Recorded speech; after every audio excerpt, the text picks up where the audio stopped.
बच्चों हम कक्षा 6 की गणित पाठ्य पुस्तक का अध्ययन कर रहे हैं और हमारा चैप्टर चल रहा है बच्चों अध्याय 5। क्या नाम है बच्चों इसका? प्रारंभिक आकारों को समझना। बच्चों हमने इसके 14 भाग पूरे कर लिए थे। आज हम शुरू कर रहे हैं इसका पाठ 15।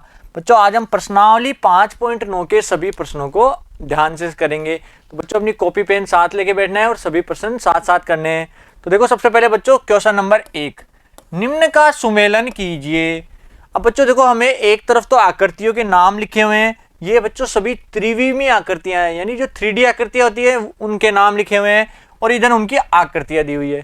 तो हमें सही सही मिलान करना है कि इस आकृति की नाम कौन सा है। ठीक है बच्चों, तो सबसे पहले ए पे क्या दिया हुआ है? शंकु।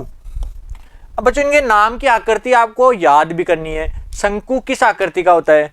तो बच्चों शंकु की आकृति होती है इस प्रकार की। तो ए का आंसर हो जाएगा 2। बच्चों देखो शंकु कैसा होता है? आइसक्रीम खाई है आपने सभी ने, तो आइसक्रीम का जो कोन आता है ना वो शंकु के आकार का होता है। जोकर की जो टोपी होती है वह भी शंकु के आकार की होती है। ठीक है बच्चों, बी देखो, बी में क्या दिया हुआ है? गोला। गोला कैसा होता है? जैसे हमारी गेंद होती है ना, गेंद गोले के समान होती है, तो गोला बन जाएगा 4 नंबर पे। तो बच्चों ए का 2 नंबर, बी का 4 नंबर, इनको इधर लिख भी जाओ। ए के सामने आएगा बच्चों 2 नंबर, बी के सामने आएगा बच्चों 4 नंबर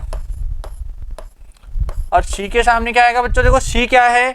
सी है बेलन, यानी बेलनाकार आकृति। बेलनाकार आकृति कैसी होती है?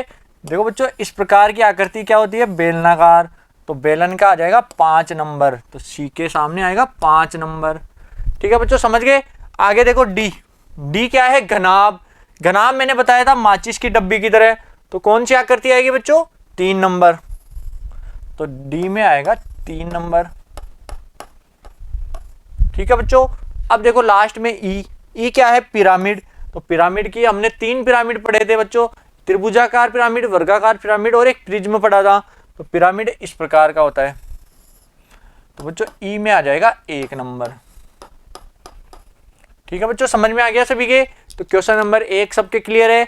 हमने निम्न आकृतियों को उनके सामने चित्रों से मिलान कर दिया है।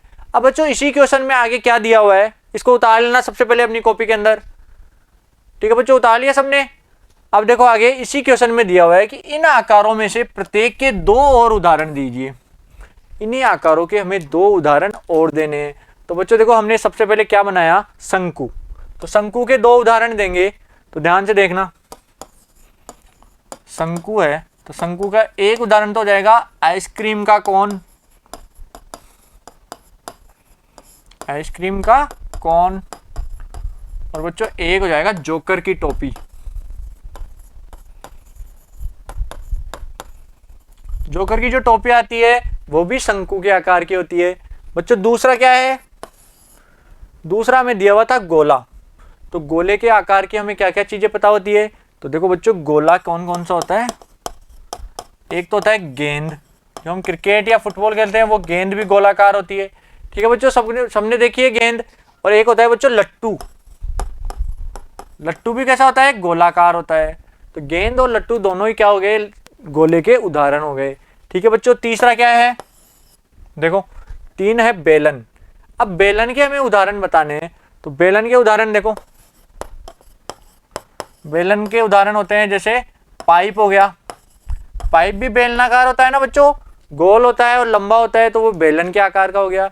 और बताओ बच्चों जैसे सिलेंडर।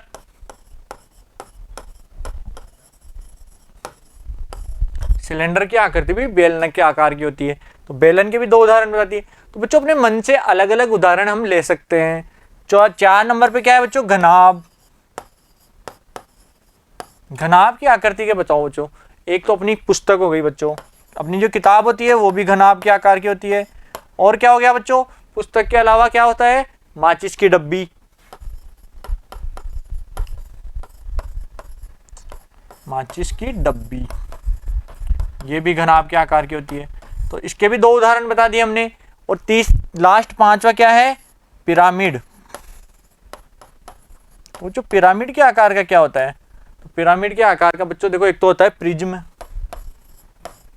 प्रिज्म पिरामिड के आकार का होता है। और बच्चों और क्या होता है पिरामिड के आकार का? एक होता है वर्गाकार पिरामिड।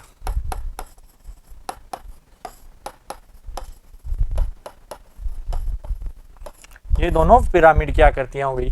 तो बच्चों क्वेश्चन नंबर 1 में हमने पहले तो मिलान किया और फिर इसके दो दो उदाहरण और बता दिए हमने। ठीक है बच्चों, अब समझ में आ गया सभी के, उतार लो इसको कॉपी के अंदर। बच्चों क्वेश्चन नंबर 1 क्लियर है सभी का। अब देखो इसका क्वेश्चन नंबर 2। दूसरा क्वेश्चन क्या है कि निम्न किस आकार के हैं, हमें इनके आकारों की नाम बताने की, ये आकार कौन से हैं। तो बच्चों ए क्या दिया हुआ है, आपका ज्यामिति बॉक्स। अब बच्चों अपना जो ज्योमेट्री बॉक्स होता है, ड्राइंग बॉक्स बोलते हैं जिसको, वो किस आकार का होता है, इसी प्रकार का होता है ना बच्चों, वो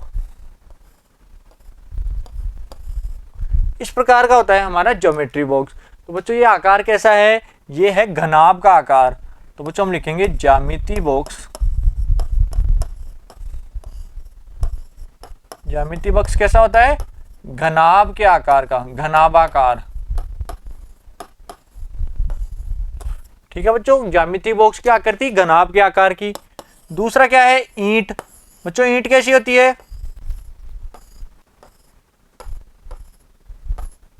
इस प्रकार की होती है ना ईंट। तो ईंट की आकृति भी हो जाएगी घनाभ के आकार की।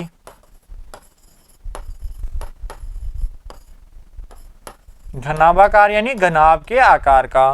तो ज्यामिति बॉक्स भी घनाभ के आकार का होता है, ईंट भी घनाभ के आकार की होती है। ठीक है बच्चों, समझ में आ गया सभी के। आगे देखो सी, एक माचिस की डब्बी। तो बच्चों सी में माचिस की डब्बी कैसी होती है, इस प्रकार की माचिस की डब्बी होती है। तो माचिस की डब्बी भी घनाभ के आकार की होती है। तो हम लिखेंगे माचिस की डब्बी, इसका आकार हो जाएगा बच्चों घनाभ का, घनाभाकार यानी घनाभ के आकार की। तो बच्चों हमारे जो ए बी सी है ये तीनों ही घनाभ के आकार के आ गए। अब बच्चों डी बताओ, डी क्या है, रोलर।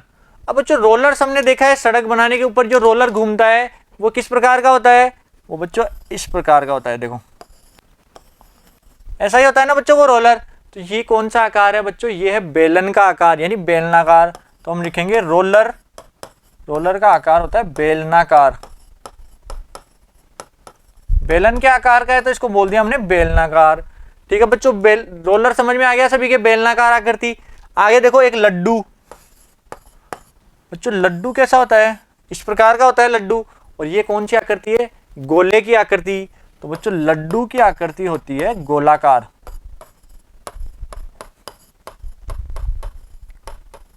ठीक है बच्चों, समझ में आ गया सभी को, लड्डू की आकृति कैसी होती है, गोलाकार होती है। तो बच्चों हमने प्रश्नावली 5.9 के सभी क्वेश्चन पूरे कर लिए हैं। और बच्चों इनको अपनी नोटबुक में उतार लो सभी अपनी अपनी।